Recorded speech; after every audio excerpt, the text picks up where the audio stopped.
Hi, my name is Phil Colcord, President of Fraternal Order of Police Evergreen Lodge 1 here in Kitsap County, and this is our outreach program. Today we are honored to have the President of the National Fraternal Order of Police, Pat Yost. Hi, Pat. Thank you for being here. Well, Phil, thank you. It's great to be here. And I know we tried to do this once before, and timing just couldn't work out, but it's just glad to be here with you. It's been a little time. Well, tell us a little bit about the National. Well, the National Fraternal Order of Police started almost 110 years ago on the streets of Pittsburgh. Two officers talking about the working conditions they had. They worked 7 days a week and 12 hours a day, and you could imagine the demands on a family life and everything. And the two guys got together and said, we probably ought to get together, create an organization, and let's have some conversations with the mayor of Pittsburgh at the time on how we can improve the working conditions for law enforcement. And that has grown into the largest largest and oldest law enforcement rank and file police organization in the United States, with 378,000 members nationwide. It goes up every time. I know the last time I looked, it was 374,000, so we're another 4,000 up there. Yeah, we're definitely growing. It's our profession is one that's constantly changing, and because of that, we need to have meaningful discussions on how to improve the criminal justice system. And because of that, our members recognize that. They want to be part of that path of creating a stronger communities, and it starts with the strong feeling of public safety. Before we go on that, see if I can get you to clarify something that, a lot of people, including a lot of cops that haven't had anything to do with the Fraternal Order of Police, think that it's a labor group, that it's strictly for labor, and it's actually kind of twofold. It's a fraternal and a labor. Well, that it is. The interesting thing about the Fraternal Order of Police is there are about 2,600 individual lodges across the country, and each one of those lodges have their own identity. Some of them are the labor union for the law enforcement officers. Some are fraternal organizations. Some are charitable. They have a wide range. They get to pick their own direction, their own destiny. But every one of them all have one common goal, and that is we want to improve the criminal justice system. We want to make our communities stronger. And because of that, I think that is the formula on why the Fraternal Order of Police is the largest and oldest, is because the people who are members have that local identity. And really, that's where the rubber meets the road, right? In communities across this country, it's where we make the most meaningful impact to the people we serve, is right there in local communities. And because of that, our organization is a little different in that the local level kind of filters the direction up to the national, telling us how to run our organization. See, that's one of the things that I don't think people understand. And you mentioned both of them, protect and serve. Absolutely. And they're not really the same thing. It's two different entities that we do for our community. We serve them by different programs that we have and by responding to emergency situations, and then we protect them when they're in need. So every community has different dynamics. They all have different needs, but they all have one very important thing, and that's the sense of security. And when we have a sense of security, then everything else flourishes. If you don't have a sense of security, then it has an impact on every aspect of life, from the property values to quality schools and everything in between. So when you look at law enforcement, we play such a vital role. But in a lot of, unfortunately, most people won't have contact with law enforcement. They will probably be on a negative side of a traffic ticket or something like that. In reality, law enforcement officers are members of communities as well. We want strong communities. We have strong communities. It makes our job easier, but at the same time, our property values go up, our quality of life goes up. So we're all invested towards this common goal, working together. And if you look at communities across this country, which ones that truly work together towards that common goal, well, you have thriving communities. We do have some communities that there is an adversarial relationship, and when you look at those, they're struggling. The reality is we waste a lot of time fighting about things that don't make a difference at the end of the day. Sense. Yeah. And what makes a difference at the end of the day is that we serve the people in our communities, and we do it in a way to where we improve the quality of life. And we improve the quality of life, then that's really the American dream, right? And that's the reason. I agree completely. That's the reason that you're involved a lot with legislative action, is because Absolutely. They are the ones that make the bills and the laws that the police enforce or uphold. And if you don't have good laws or you don't have good accountability, Right. you can't get the job done. Look, Phil, at the end of the day, we all want to, as two people, two things that think that everybody wants in a working environment. They want to know that what they do is important and what they do is appreciated. And when you look at law enforcement officers and the roles that we play within the community as well, I'll tell you this, that no one knows law enforcement better than those that do it every single day. And here's the thing, we're ever evolving. We have to be. It's the very nature of our business, the powers that law enforcement officers have, the ability to do the things that we do by statute, is granted to us based on trust. So it's not just a job for us to do. In order for us to do our job and do it efficient and effectively, and we have to build that trust within our communities. And part of that discussion, part of that trust is to work in building better processes in order to be able to do policing in this country. And so you see communities across this country are doing just that. They're engaged in those discussions because, when we talk together instead of at each other, when we talk together and find common solutions, what we find is stronger communities. So in a legislative process, yeah, that's very important to us. But sitting at a table, what is our end goal? Our end goal is to have stronger and safer communities. In order to do that, then what we need to do is we need to find a path to do it where everybody's working together and rowing the boat in the right direction, the same direction. And when we do that, look across the country, you'll see those communities that are thriving because they truly get it, working towards those common goals. No, I agree completely. So what's one of the important things that you're working on now that's keeping you busy? Well, look, in Washington, there's a lot of legislation that has to do with policing, and we're very much part of that. It's a wide range. It's not easy for me to put my fingers on one thing and say, hey, this is the one thing. And believe it or not, it's all not necessarily what you consider the law enforcement aspect too. A lot of it has to do with quality of life for our members. It's building stronger processes, important. Officer wellness is very important. Better communications is important. I can go on and on and on. Probably one of the biggest issues that we're dealing with right now, believe it or not, most people would not see it as a law enforcement issue, but it truly is. And that is Social Security windfall elimination government pension offset. There's a provision that was put in 40 years ago that said, all right, if you're receiving a public pension and you were exempt from paying in the Social Security system, and you later on go on and pay the same amount into the Social Security system through another job or continue a second career, the federal government will take away as much as 60% of a benefit that you paid 100% for. So, that's probably the biggest one in front of us right now. It affects teachers, it affects public employees. It only affects public employees across the country. So that's an example. It's not necessarily what you would consider the lane of law enforcement, but it's certainly the quality of life for law enforcement officers who pay for a benefit and fought, just like every other American should be entitled to the same exact benefit. So it's a very wide range of the things that we do. But our main reason, probably one of the biggest functions we do as an organization is to give that united voice in Washington. And we sit down on both sides of the aisle, try to, not this, the issues that are important to law enforcement are not partisan issues. They're issues that affect, people in communities on both sides of the aisle. And because of that, it's our responsibility, it's our duty and responsibility to find productive ways in order to be able to improve the criminal justice system as we move forward, and again, improve that quality of life within our communities. And on a local level, we do the same thing. We have, our state, we have legislators, or we have fraternal or police people that are involved, advocates for working with the legislators to bring about change on bills that maybe aren't turning out the way legislators thought they would, or that end up are poorly written or bad.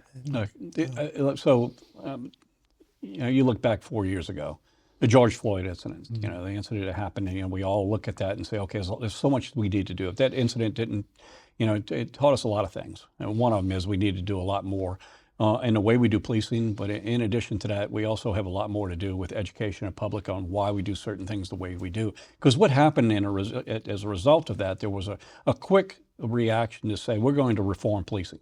The problem is much of the reform that happened across this country was done with the absence of asking law enforcement officers, for input on it.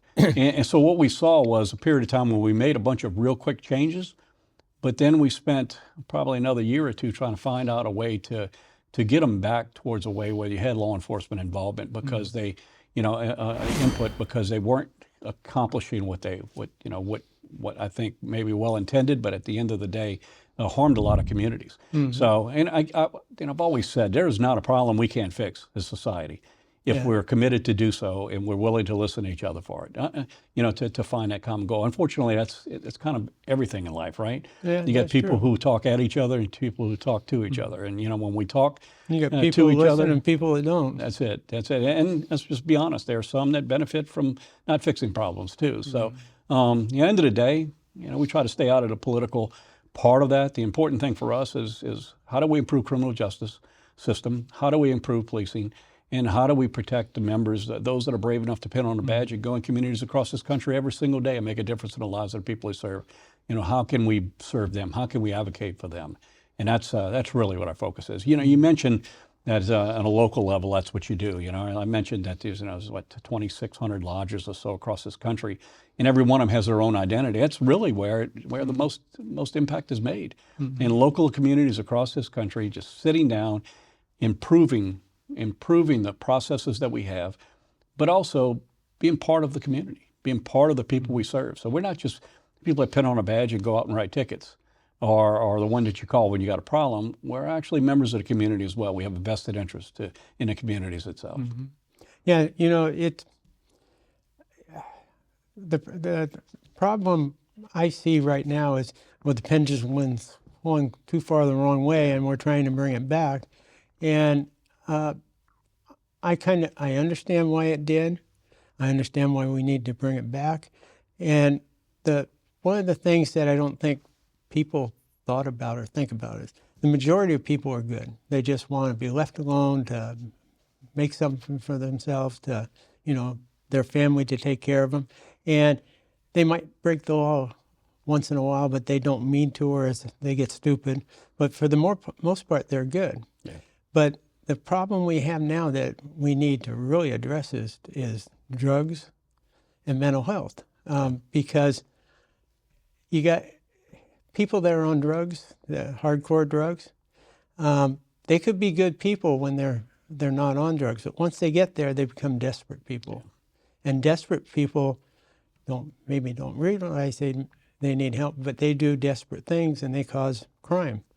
Same with mental health. You got people that need to have meds, that need to be under control. They'll be fine, but if you can't get them. And right now, I talk to a lot of police officers, and they can't. Mental health doesn't have the facility to take in all the ones that need it, and the drugs people, they can't force them to go. So. Well, Phil, let me tell you, one thing I know, 36 years of being a police officer, putting on a uniform every day and working in my community, there are actually three things that you just brought out there. And the first of them, let me just point out the fact that there are some really violent people out there. And we need to recognize that the most of the people we have contact with are really, that's the other two categories you talk about, but there are violent people out there. And it's a proven fact. When we are able to take those people who are violent, if we are able to take them off of the streets, what we do is we impact crime. If we don't, if we have a revolving door criminal justice system, we put those same people back in the communities that continue to prey on the same exact people. And this reality of it, there's just some people that just they truly have a very negative impact within our community. So the criminal justice system has a place, and we need to recognize that. The other side of that is I know this, most of the people we deal with that come in contact with law enforcement, there's a number of reasons. And I can tell you when it comes to substance abuse, I don't care who you are or what you think, who you think you are. I'm willing to bet you pretty much everybody that's in your viewing audience can sit back for a second and say, okay, I can start counting the amount of people I know that drugs has just become part and just broken families. And I've never saw anybody, that said, man, I can't wait to be a drug dealer. I can't wait to be a drug user. Accident. Exactly. They find themselves in a situation that doesn't make them bad people. No. It doesn't. It just means they have a problem, and we need to find a way to fix that problem. And that's much of what our job is in law enforcement. It's not to incarcerate everybody. It's ways to improve the quality of life within our communities, and that means a lot of different paths to do it. So when it comes to social work and it comes to involvement in programs that help break that cycle of violence, I mean, that's really it's what we're talking about. And I can tell you, there's not a whole lot of people are going to know more about those cycle of violence than the people who see it every single day. Yeah. So working together, we can certainly find some solutions to it. The other one is mental health. And all we have to do is look back. You go back a few decades. There was a stigma that was put on mental health, and we said, you know what, we're going to stop incarcerating people. We're going to put them back into communities, In and the we're going to 80s. help them. Yeah, they did in the 80s. And here's the thing: it may be well intended, but let me tell you what it did. While there may be some positive sides to doing just that, I can tell you what it did. What it did is it took people who were getting help and put them on the streets.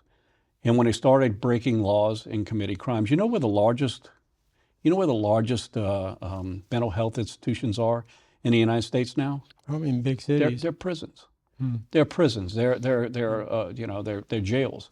Because when they break the law in the communities, then they get put into the system, and I'm not sure that's the best path to help them.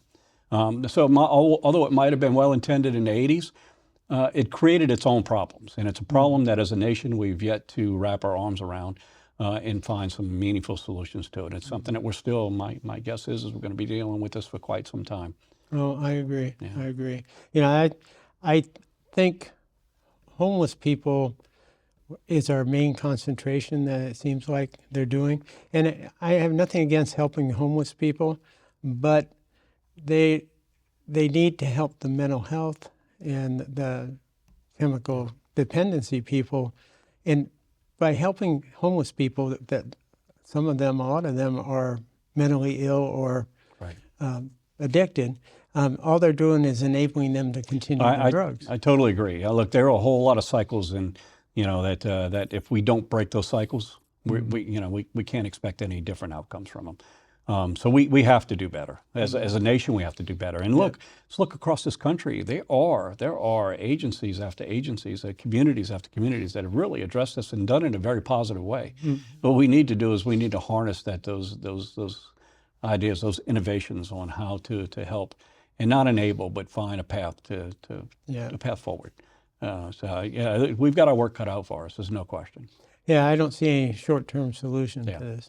Unfortunately, the problem with law enforcement, and that's, we just talked about several issues here. The problem with law enforcement is that if there's a problem, I don't care if it's a fight in a playground, or it's a shooting, or it's a robbery, or somebody hits your car, or whatever, call the police. They're going to fix it. So when you look at police, it's easy to look at the profession itself and say we're kind of the referees, of life. And so it's easy to say, the police are bad guys. They're the ones that are taking away people's rights. They're the ones that are arresting people, the ones that are giving citations. I get it. I understand. So it's easy to say, to have a dislike for law enforcement. And I think that built over time. The reality is that I think what you see is a frustration in communities across this country where, it's easy to touch law enforcement and say that when it comes to government services, we're the one that is probably the most visible and the most that's most accessible. And because of that, we tend to take the brunt of people's frustrations. And the reality is we all want the same thing. Yeah, that's true. Look, I sent my kids to the same exact schools that the people of police. Tell me I don't have an interest.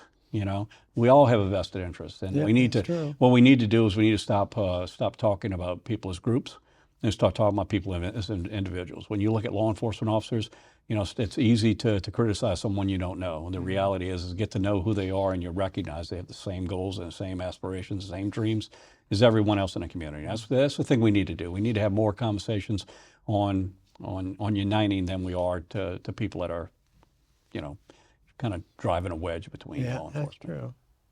Yeah, it's going to be a long, hard road, but you know what? Been down long roads before, and law enforcement officers, I got to give them one thing: they wouldn't take the job if it was an easy route. So true. we're up to the challenge. We just need to work together to do it. Yeah, and I think we're headed that way. I don't see anything really big happening in the near future, but tiny steps we're making it that way. We'll tell you, we can travel across this country, and I can show you community after community who's doing just that, and they're thriving. And I think that should be all of our goal. Look at those successes. Look at those ones, inclusive approaches that have been taken across this country. We need to duplicate them everywhere.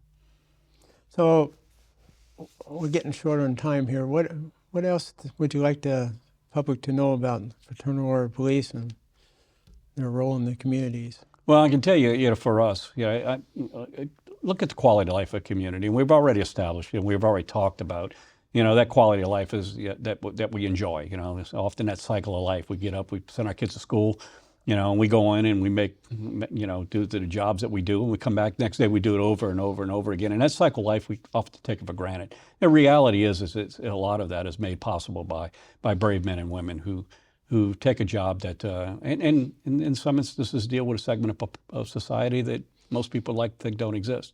At the end of the day, they're all making a huge difference in the quality of life within communities. So when we talk about what I like to take away, what do we do, what's important for us as a profession is recognize that when we talk about officer wellness and we talk about the quality of life of law enforcement officers, we talk about fair pay, we talk about all of these things, stability of the law enforcement profession. All of that lends to quality communities. I mean, that's the basis of it. When you have communities that are working together towards those common goals, you've got law enforcement officers who feel valued, they feel what they're doing is important and appreciated for doing it. What you're finding is those communities are the ones that are thriving. So, for me, when I say, what are the things that are important for us as a profession? Why is police representation important? What's important is it allows us to work collectively in improving our systems. But also it allows us to advocate for those that are brave enough to do it. And look, let's just be honest. We have a challenge here. We have a challenge. These last 4 years have been really, really hard for our profession. We've seen more law enforcement officers leave this profession in the last 4 years. It's created a huge void. We have, experience just leaving. Many of them left because they could retire. Others said, I'm going for more stable professions. Just because of the environment that exists. At the end of the day, we need our next wave of law enforcement. We need the best and brightest to step up, and we need to do them at a level where we can sustain. Our profession right now, recruiting and retention is a huge problem. So, those that are out there, those, your viewers, and if you want to make a difference, you want to be part of the future of law enforcement, you want to be the change that you think is important, now's your time. You've never had a better opportunity to make a meaningful impact in the communities you serve than you do right now in the law enforcement profession. Yeah. And one of the things we got to get over here is those violent people you're talking about. Yeah. With law enforcement doing their job and with the laws they had to back them up to doing, they were fearful of the law and that of the police officers. That made them behave themselves more than they did. Now they don't fear the cops anymore, and so they do more crime. Well, it has to be a deterrence. Yeah, and look, at the end of the day, like you mentioned, not everything is solved by putting people in jail. I totally get it, but we need to recognize that jail is a deterrence, and rules are important. Rules are important in our normal society. Somebody asked me a question the other day, and I use an analogy, and I'll use it here as well. You look at a football game. I've had people tell me we need to reimagine policing, we need to abolish policing, we need to stop. There's a certain order to our lives, and that lives is because it's the society's norms. And when you're outside of the society's norms, there needs to be rules and consequences associated with it. So we look at a football game. How do you play a football game with no rules? You can't. How do you do anything without rules? So there has to be those that are going to keep those rules, those that can enforce those rules, and that's the criminal justice system. It's policing and criminal justice, but it has its place. And to ignore it and somehow say that we're going to abolish police, or you just got to recognize that order of life, that order to our normal day of life.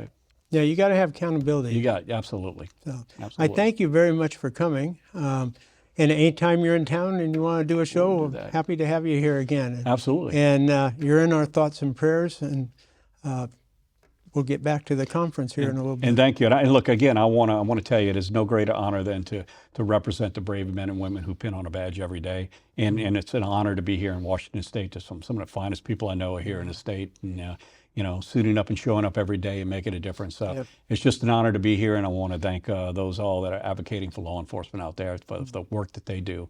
We've got our work cut out for us, but you know what? We've never taken shortcuts before. No, so, and we won't now. Yeah, we have a goal. Yeah. Thank you. Thank you. And that concludes our show for today. I want to thank all of you for coming and watching it, and be safe out there and take care of yourselves. And if you have a problem, go to our website, and we have outreach programs to handle any problem you might have that comes don't think you have to do it by yourself. There's people out there that care. They'll be there. They'll help you. We'll see you down the road. Stay safe.